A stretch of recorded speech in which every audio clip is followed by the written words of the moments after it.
আমি আছি মহারাষ্ট্রের একটি প্রত্যন্ত গ্রামে, যার নাম মালসেজ ঘাট। এবার প্রশ্ন উঠতেই পারে যে হঠাৎ করে মালসেজ ঘাট কেন, আর কীভাবেই বা আমরা এখানে পৌঁছালাম। তো প্রথমে বলি কারণ। মহারাষ্ট্র জুড়ে প্রচুর মহারাজ শিবাজি রাজ মহারাজের কেল্লা আছে। তার মধ্যে একটি অন্যতম দুর্গ, যার নাম হরিশ্চন্দ্রগড় ফোর্ট। সেখানে যাওয়ার জন্য যে বেস ভিলেজ, সেটা হলো এই মালসেজ ঘাট। এখান থেকে 6 থেকে 7 কিলোমিটারের একটি ট্রেক, যেটা নিয়ে যাবে আপনাকে হরিশ্চন্দ্রগড় ফোর্টে। আর হরিশ্চন্দ্রগড় ফোর্ট হলো এমন একটি ফোর্ট যার ওপরে আছে একটা শিব মন্দির, যেখান থেকে রহস্যময় শিব মন্দির, যেখান থেকে মনে করা হয় যে পৃথিবীর সূচনা। কারণ এখানে 4টে স্তম্ভ আছে, যেটা 4টে যুগকে নির্দেশ করে। তার মধ্যে একটি স্তম্ভ এখনো পর্যন্ত এখানে অবশিষ্ট রয়েছে, বাকি 3টে স্তম্ভ নেই, ভেঙে গেছে। মনে করা হয় যে এই স্তম্ভটা যেদিনকে ভেঙে যাবে সেদিনকেই আর কি পৃথিবী ধ্বংস হবে। তো সেটাই মূল দেখার উদ্দেশ্য, এবং অবশ্যই কেল্লাটা। এছাড়াও এখানে অনেকগুলো ওয়াটারফলস আছে, যেমন রিভার্স ওয়াটারফল, কালু ওয়াটারফল। সেগুলো সবই কিন্তু এটাকে বেস করেই করতে হয়, অর্থাৎ এই মালসেজ ঘাট। তো এখান থেকে 6 থেকে 7 কিলোমিটার একটা ডিস্টেন্স আমরা যাব। আর সকালবেলা ওয়েদারটা দেখুন, অসাধারণ। এখন বাজে প্রায় 6:30। এবার বলি কি করে আমরা এখানে পৌঁছালাম। হাওড়া থেকে দুরন্ত এক্সপ্রেস যথারীতি 7 ঘন্টা লেট করে আমাদের পৌঁছালো কল্যাণ স্টেশনে। কল্যাণ থেকে নিয়েছি আমরা বাস, 150 টাকা কাছাকাছি টিকিট করে চলে এসেছিলাম এই মালসেজ ঘাট। ওখান থেকে প্রচুর বাস সার্ভিস আছে 1 ঘন্টা অন্তর অন্তর। তো আমরা বাসে করে চলে এসেছি এই কল্যাণ স্টেশন। আর আমার সামনের দৃশ্যটা অসাধারণ। সবে সকাল হচ্ছে। কাল রাতে ওয়েদারটা খুব সুন্দর ছিল, বেশ মনোরম টাইপের ওয়েদার। মানে আমাদের কলকাতায় যেমন প্রচণ্ড গরম, তেমনটা নয়, বেশ সুন্দর, হালকা ঠান্ডা, এনজয় করার মতো ওয়েদার। আর এই হলো সেই মালসেজ ঘাট গ্রাম। ছোট্ট একটা গ্রাম। এটা হলো দুর্গা মন্দির, যেখানে নবরাত্রি পালন হচ্ছিল গতকাল রাতে। অনেক রাত অবধি এখানে প্রোগ্রাম চলেছে। আর এই হলো গ্রামটা, একদম ছোট্ট একটা গ্রাম, গুটি কয়েক বসতি। তো চলুন বেরিয়ে যাওয়া যাক হরিশ্চন্দ্রগড় ফোর্টের উদ্দেশ্যে।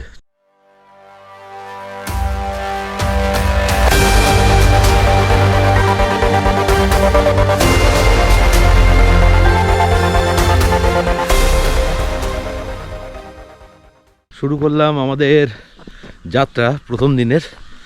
আজ আমরা পৌঁছাবো হরিশ্চন্দ্রগড় ফোর্ট, এবং তার জন্য আমাদেরকে প্রথমে যেতে হবে ক্ষীরেশ্বর গ্রাম। ক্ষীরেশ্বর গ্রাম যাওয়ার রাস্তাটা হলো ঠিক এমন। এটা হলো শর্টকাট রাস্তা, গ্রামের লোক বলে দিল। আর মেন রাস্তাটা হলো এইদিকে ড্যামের পাশ থেকে। আমরা যাচ্ছি কাঁচা রাস্তা ধরে, শর্টকাট।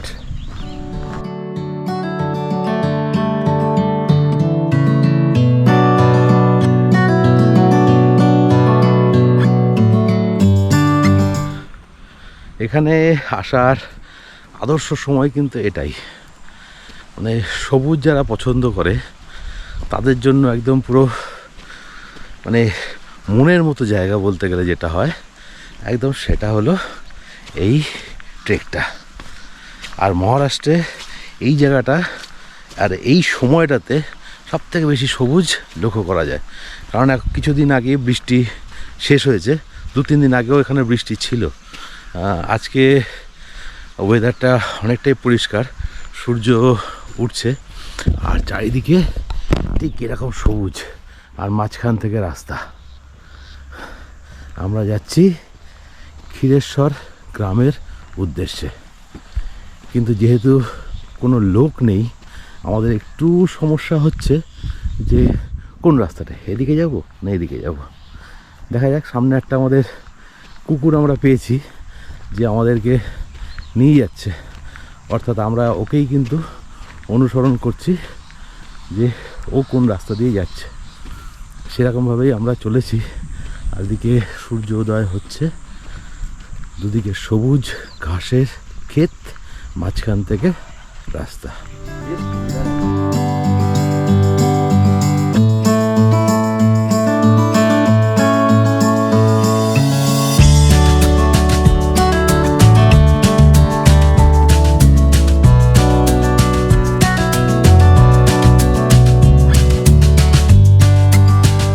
প্রায় 45 মিনিট হাঁটার পর দেখা পেলাম একটা ছোট্ট পরিবারের, ঠিক মাঠের মাঝখানে এইরকম একটা বসতি। হয়তো একটা বা দুটো পরিবার এখানে থাকে, গরু চড়ে বেড়াচ্ছে, চারিদিকে ফাঁকা, অথচ এখানে একটা মাত্র বসতি। এখানে জিজ্ঞেস করে নিলাম যে ক্ষীরেশ্বর গ্রামটা কোন দিকে, বলে দিল যে সোজা এই রাস্তায় আমরা এগিয়ে। দূরে দেখা যাচ্ছে ক্ষীরেশ্বর গ্রাম, আর ক্ষীরেশ্বর গ্রামটা পার করে আমি চলে এসেছি পার্কিং এরিয়া, অর্থাৎ এর পরে আর কোনো গাড়ি যাবে না। গাড়ি বলতে এখানে বাইকই দেখতে পেলাম, অন্তত গোটা 2-3টে বাইক এখানে এসেছে এখনো অবধি। তো তারা এই অবধি আসতে পারবে এবং এরপর থেকে পুরো যে রাস্তাটা আছে সেটা হলো হাঁটা। অসাধারণ সবুজ পাহাড়। জানতে পারলাম এখান থেকে এখনও প্রায় 8 কিলোমিটার রাস্তা একদম উপরে যাওয়ার জন্য, তো ঘন্টা 3 লাগবে বলছে। দেখা যাক আমরা কখন গিয়ে পৌঁছাই। আমাদের আরেকটা জায়গায়ও আজকে যাওয়ার কথা আছে, যদি সময় মতো আমরা ফিরতে পারি তাহলেই সেটা করতে পারবো। সেটা হলো কালু ওয়াটারফলস। দেখা যাক আমরা কখন এখান থেকে নামছি, তার উপরে পুরো বিষয়টা নির্ভর করছে। এখন আপাতত ছোট একটা হোটেল পেয়েছি, সেখানে করে নেবো ব্রেকফাস্টে থাকছে চা আর পোহা, এছাড়া আর কিছু পাওয়া যাবে না তো সকালবেলা। এখন বাজে প্রায় 8:30টার কাছাকাছি। তো যারা নিস্তব্ধতা পছন্দ করেন তাদের জন্য কিন্তু একদম আদর্শ জায়গা। আর এই ক্ষীরেশ্বর গ্রামে কিন্তু বেশ কিছু হোমস্টে বা হোটেল টাইপের জায়গা দেখলাম। যারা আসতে চাইছেন এখানে পরবর্তী সময়, তারা কিন্তু এখানে থাকতে পারেন।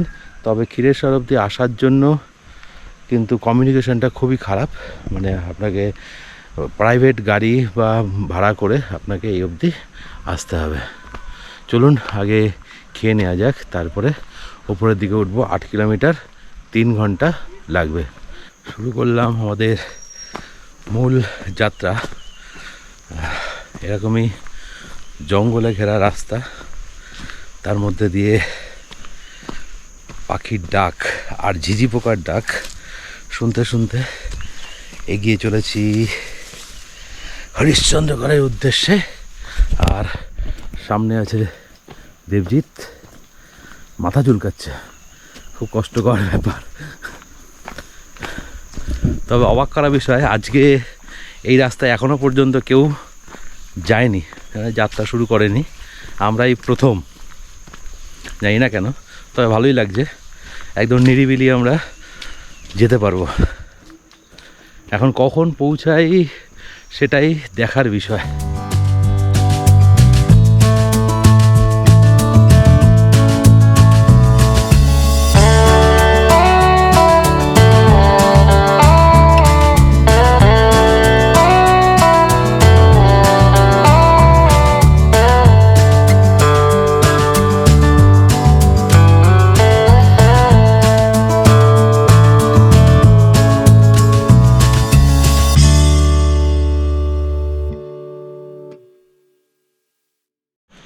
প্রায় 45 মিনিট মতো হাঁটার পর অবস্থা খুব খারাপ, ঘেমে গেছে একদম। আর এসে পৌঁছেছে একটা সুন্দর ফ্ল্যাট ভ্যালিতে। দেখাই, দেবজিৎ বসে আছে, এত সুন্দর একটা জায়গা, আর দৃশ্যটা এরকম। এদিক থেকে আমরা জঙ্গলের ভেতর থেকে বেরিয়ে এরকম একটা ভ্যালি।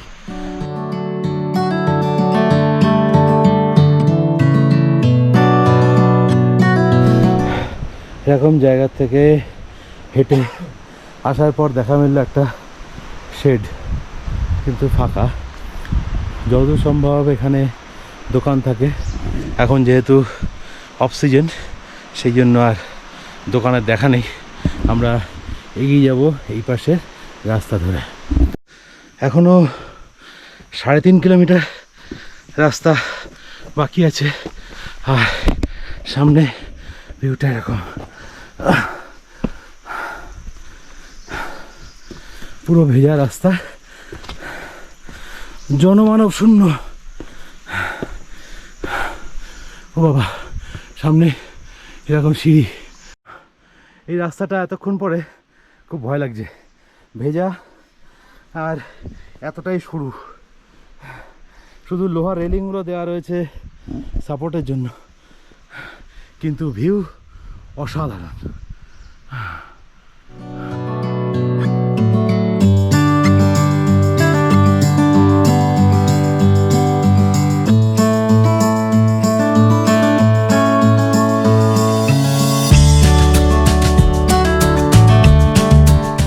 পা কিন্তু খুব সাবধানে ফেলতে হচ্ছে, যেহেতু ভিজা। প্রায়শই এখানে বৃষ্টি হয়, ওয়েস্টার্ন ঘাট। তবে আলাদাই একটা মজা আছে। ট্রেকটার difficulty level moderate, easy to moderate. কিছু কিছু জায়গা বেশ কঠিন চড়াই আছে, অল্প, খুবই সামান্য। আরও বেশি কঠিন লাগছে যেহেতু রাস্তাগুলো পুরো ভেজা। ঠিক এরকম জল গিয়ে গিয়ে পুরো শ্যাওলা, সেই জন্য একদম সাবধানে আমাদেরকে পা ফেলে এগোতে হচ্ছে।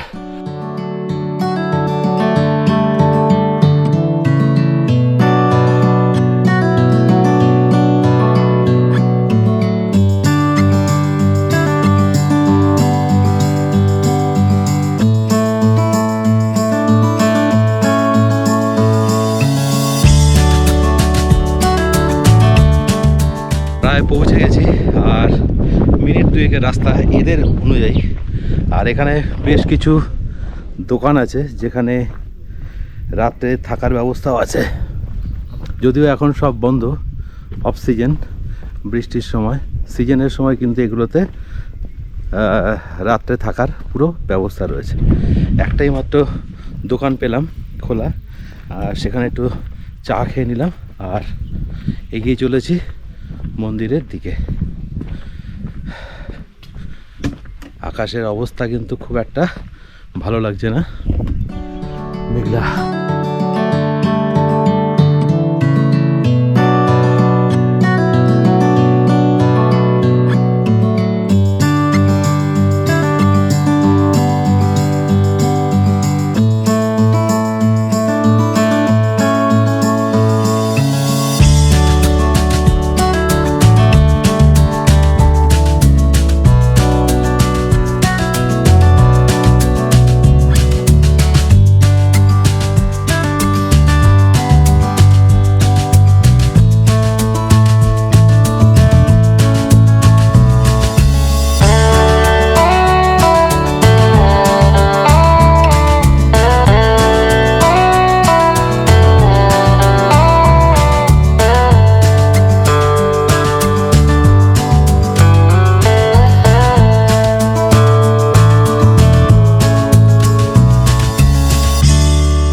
অবশেষে আমি চলে এসেছি কৈলাস মন্দিরের ঠিক সামনে, হরিশ্চন্দ্রগড় ফোর্ট। আর মন্দিরটা দেখতে ঠিক এরকম, একদম সম্পূর্ণ একটা ভ্যালির মধ্যে কালো পাথর দিয়ে তৈরি এরকম একটা মন্দির। এটাই হলো কৈলাস মন্দির।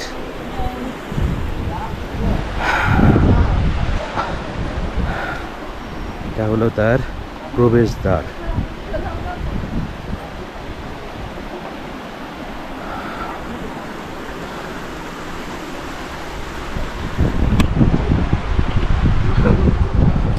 প্রবেশ করছে ভেতরে, সামনেই বসে আছে নন্দী, আর এই হচ্ছে হলো মন্দির।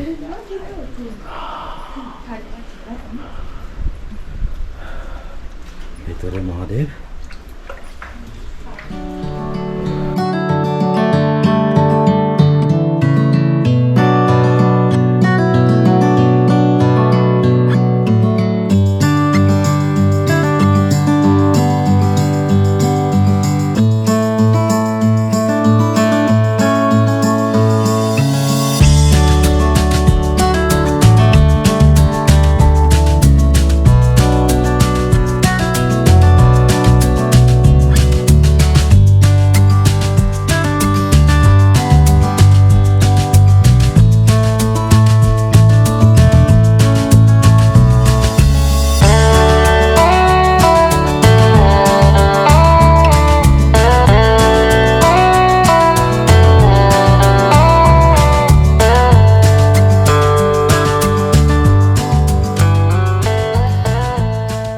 কৈলাস টেম্পল, আর এটা কি যেন কেদারেশ্বর। এখানেই আছে বড় শিবলিঙ্গ।